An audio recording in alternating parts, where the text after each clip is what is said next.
Hey guys, welcome back to Kerbal Space Program. Last time we were able to actually get a stable orbit, and I did a little bit of grinding off screen, so as you can notice our money has gone up considerably. And we have enough science to unlock something new. Looking at our different things that we can either get aviation, which is a bunch of plane parts. We haven't really explored doing planes yet, but that is an option. We have some general construction stuff like the stability enhancer, which allows, it kind of holds unstable rockets to the pad until they actually start to launch. Struts, which I've talked about before, they kind of help stabilize your entire ship. Structural fuselage, just some additional parts. Rockomet's brand a coupler. We have a smaller coupler right now. This is for these larger rockets that you can get later on, like these jumbo fuel tanks and these massive engines. It's about that same size. We also have the adapter, which will take it from the Rocco Max down to the size that we've been using. But we're actually going to go for advanced rocketry, which will give us a larger fuel tank instead of us having to use a bunch of small ones, and also give us a nice engine to use in orbit. Because you notice the thrust values are a lot lower, and the mass is small, so this is nice for that final stage when we're actually up in orbit, because that'll save us right now like a ton, like a literal ton. So we'll actually upgrade that, which will allow us to get into, you know, fuel systems and everything. Fuel systems are nice because you can actually use fuel ducts. The nice thing about the fuel ducts is this basically allows you to daisy chain systems together. Like you could have fuel tanks around the outside of a central core rocket using, like, boosting you up into orbit, and you can shed them as they run out of fuel instead of all of them getting burned down equally. And that actually allows you to shed weight as you're going higher, so you actually increase your delta V, as opposed to if you were to leave them on and you're just carrying a bunch of dead weight. So, looking at our contracts, we have a test parachute. I'll probably do that off screen. We have some observational studies, which are, we need to fly over at a certain altitude. That'll be nice once we actually, we can knock these out once we start doing planes. Because right now it's kind of hard to, like, control a rocket enough to be able to do a low flyby and not be going so fast that when we're down to the command pod, we don't just destroy the command pod. Our actives right now are this big one, the flyby of the moon, which would be very nice to do. It's a huge chunk of pay and a good advance that we got. Space around Kerbin. We can do this. We've already been able to do orbit. Orbit's an easy thing. And then we have some hauling ones that I wasn't able to finish, but I'll probably do those off screen. So to do a flyby of the moon, right? It's kind of a pain in the ass. Landing on the moon, much harder than just doing a flyby. But what we need to do is we need to get an orbit going. Well, the easiest way to do it is to get an orbit going and then dick around with nodes. Well, I shouldn't say the easiest way, but the layman's not super good. Like, when you're not Scott Manley, who if you don't know who Scott Manley is, look him up on YouTube. He's a NASA scientist. He's an actual rocket scientist that plays Kerbal. So he's really good with all the math and just knows things innately, but explains them incredibly well.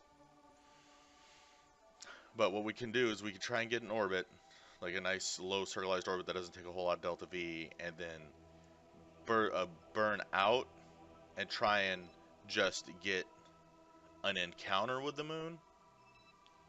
And hopefully it's an encounter that we have enough delta V to be able to either get into orbit or be able to go around and get slingshotted back, or at least, like, get a partial orbit and burn out of the orbit back towards Kerbin. So that's the easiest way for us to attempt an encounter with the moon. Let's go look at the nifty new toys that we unlocked. Okay, so our first one, it takes, like, we're still, actually, you know what? Let's see if we can upgrade the number of parts. I think the number of parts was still obnoxiously high. Yeah, so we can upgrade it, which honestly would be nice. So we can either upgrade this to get more parts, we can upgrade this for bigger vessels, we can upgrade this for better tracking, unlimited contracts. That's the spaceplane hangar, pretty much the same as upgrading this. So Kerbal's being able to form EVAs and place flags is kind of a huge deal.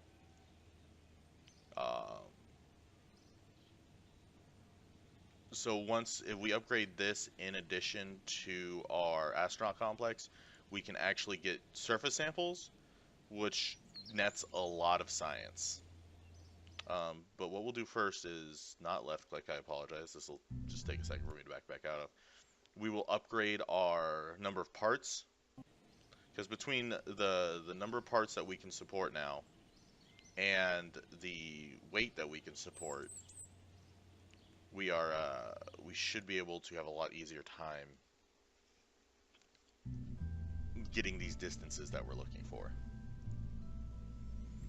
So just to compare the fuel tanks that we upgraded, like this is the size of our old fuel tank, and then this is the size of the new one. So it's actually like, it's almost like 1.9 of the old one, which is that's less moving parts, less stuff we have to deal with. So let's throw on the command pod. And let's do our, actually, you know what, let's just load. Let's load our old, where are you? Why are you not saved? Strange things are afoot at the Circle K.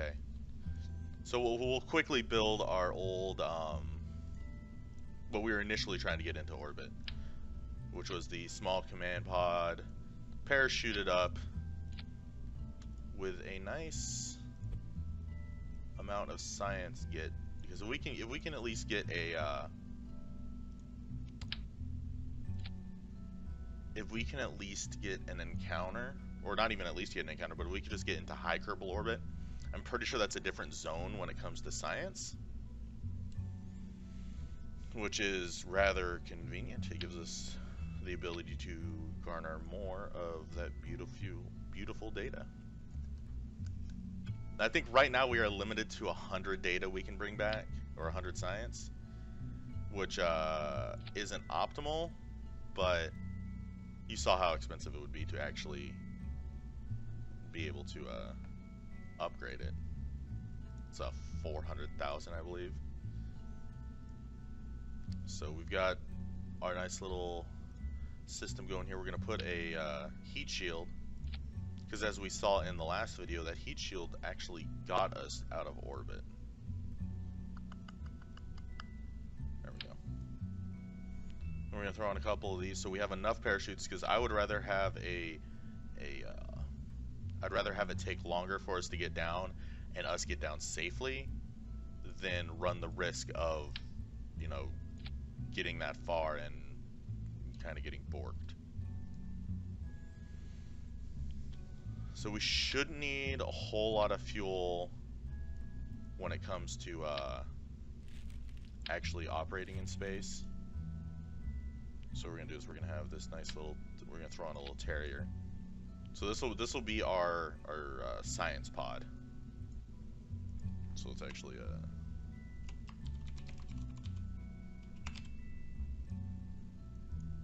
so actually save this. This will be our basis of a lot of our manned missions, at least early manned missions. And because this will be built for the flyby, so what we're gonna need is we're gonna need another decoupler. We can start actually working on our actual fuel system here. Without supports, I don't know if I really want to push it much further. We'll do that. That should be more than enough fuel. And then we're going to want to slap an engine onto the bottom of this. Probably ours that has the greatest max thrust. And then, as always, we want to add on a couple of these winglets, because the winglets will grant stabilization, as we've seen in the past when we try and fly without that stabilization. We get kind of borked. Oh, it was actually kind of giant. So the rear winglets hopefully are enough. We don't really have the space to put those on the way I would like to.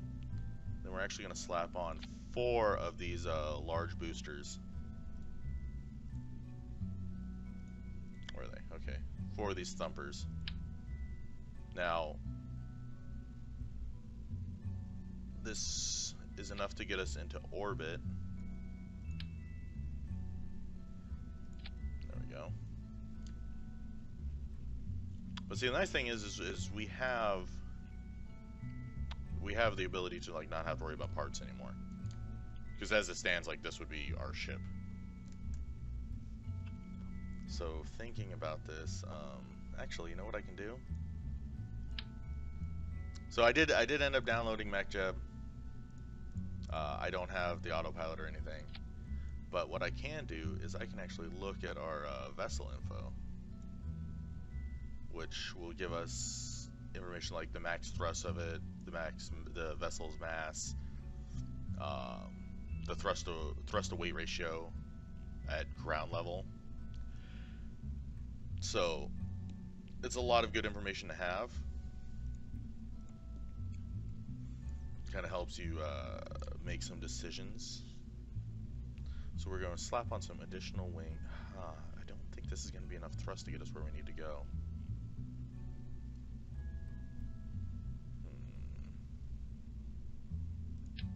Well, they did lower. So let's actually just kind of retconning what I was doing before.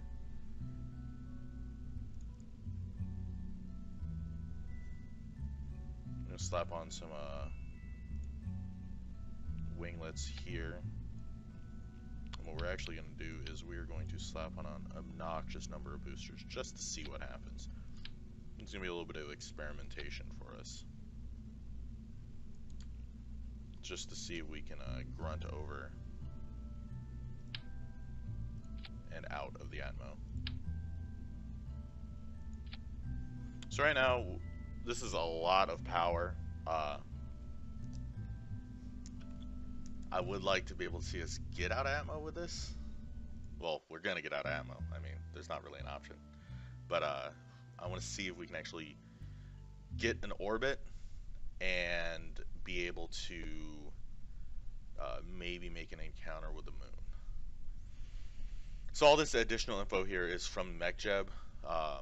Everything like gives you all your surface information and your orbital information and everything. Let's see what we can manage here. We got Jebediah. Jebediah was dead. What happened to my save? Alright. So we're gonna do a strong hard burn here, as we've done in the past. And we're gonna start this slow lean over.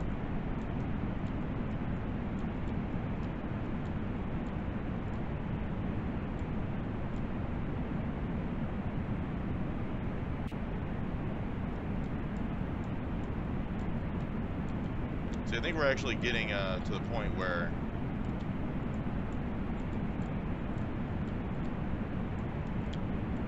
we're a little bit heavy, so the wobble is real.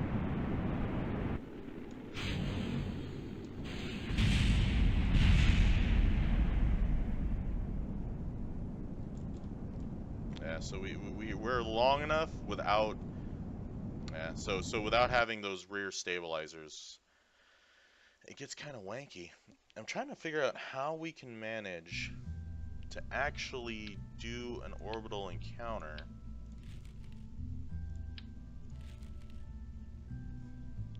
with our limited resources.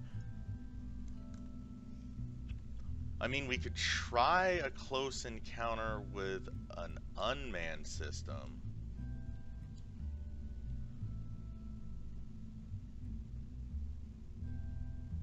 that could be a possibility. Like if I were to take this off, do the unmanned system, and slap it on there. Just because it's going to be lighter than running Jebediah and everybody up. And then we could just slap on some batteries to hopefully give us enough battery life to make it. And then we can actually just slap on 4 of these and then give us that rear. The thing is this rocket is a lot heavier because of the amount of fuel we're carrying.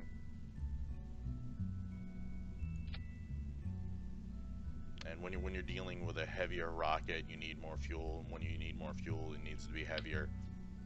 It just it gets a little bit out of control. So like honestly, if you do things as light as possible, it's better.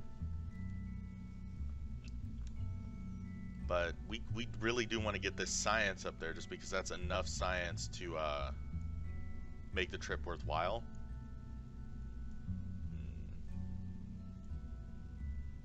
Actual charge 10, so 100. All right.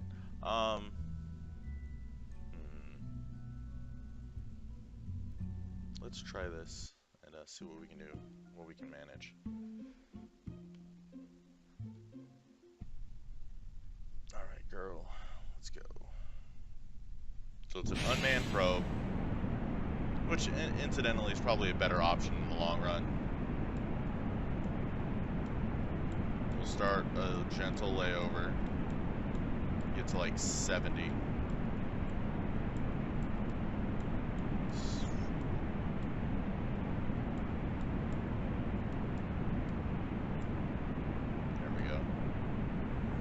So it is going to want to center on your thrust vector. So the direction that your momentum is going, the ship is going to naturally want to center on that.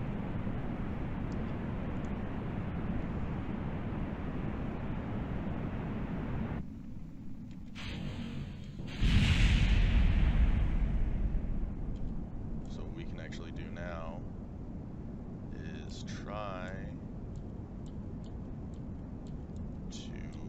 lay her over harder, since we're high enough now. Get down to about this, and see, since we're doing 1,000, like 1,000 meters per second, that's relatively fast enough. So what we can do once we're at the apoapsis, we can burn to try and get our apoapsis flipped around.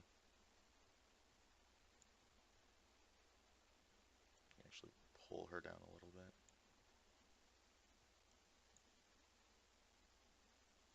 So it's a relatively, see, we are kind of, we have a non-normalized orbit, so let's try and square that away.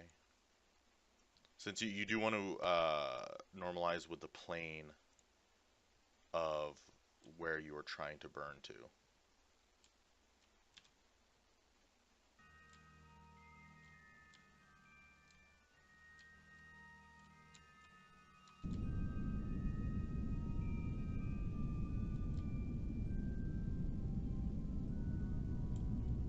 I'm actually wondering, why are you not listening to me, ship? Well, you are. It's just incredibly slow because you are so heavy.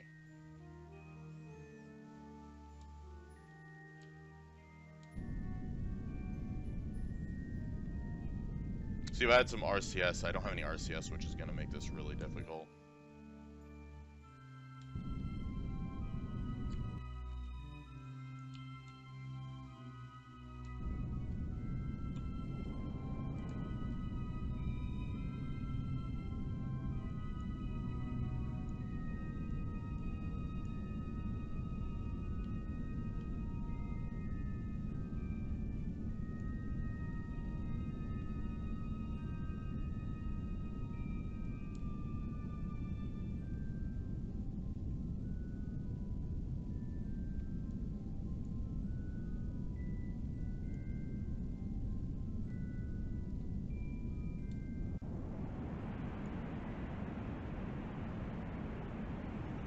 kind of,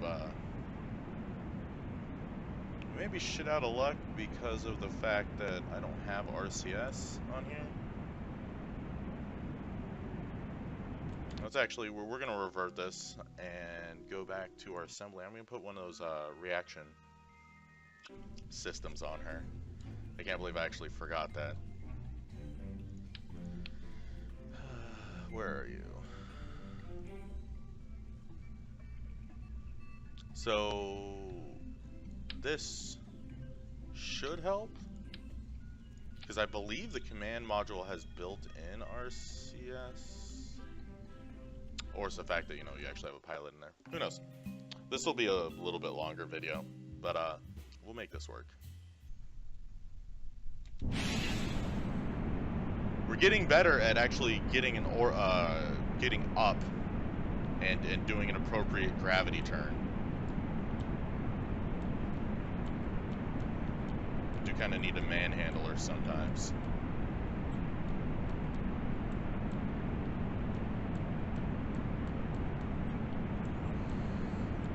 So about like a 60 to 65 degree turn.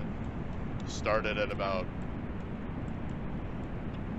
400 to 500 meters. And working our way down to that magic 45 as gently as we can without terribly borking up the system.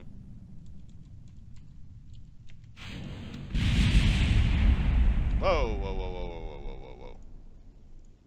Okay, I did not allow the previous stage to fall away far enough before I ignited the engines. So the second stage engines actually ignited our boosters, which then caused an explosion that sheared off our second stage. Alright, stop being so squirrely. So we're going to continue. We're going to do exactly what we did last time. Try and work her down a little bit.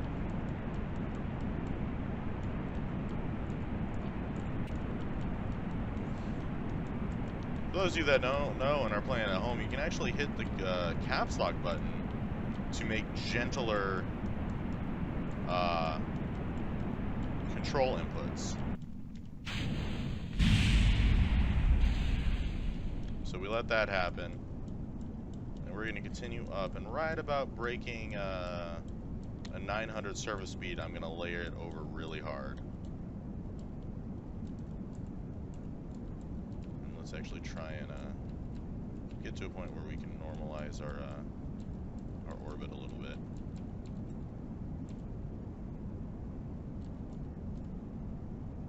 Try to get us some lateral speed going.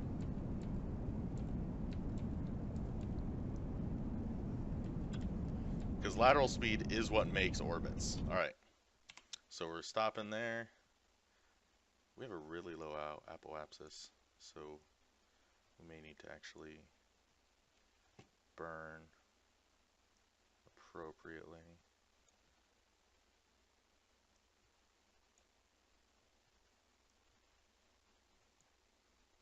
There we go. Now, see, we have a little bit better control now because that the part that I added. So we need to burn for a minute. So ideally, we need to start earlier than later. So I was doing some research, and you kind of do need to start half on half, because the program assumes that you will apply that much force at the burn time, which you can't really do with most rockets. Applying at 1,000 would be insane.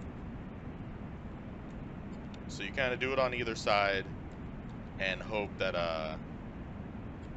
not hope, but it should actually normalize to where you're relatively close to what your attempt was.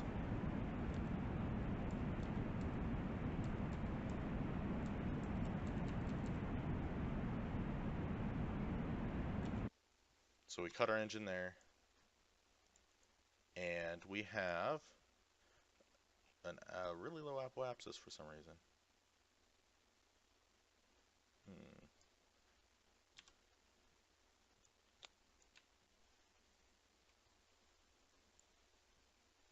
batteries actually took some heat damage, probably during the launch. So I actually laid over too hard. You know, it's a learning process. I should have stuck in the magic zone of 40 degrees instead of leaning over to down to 20.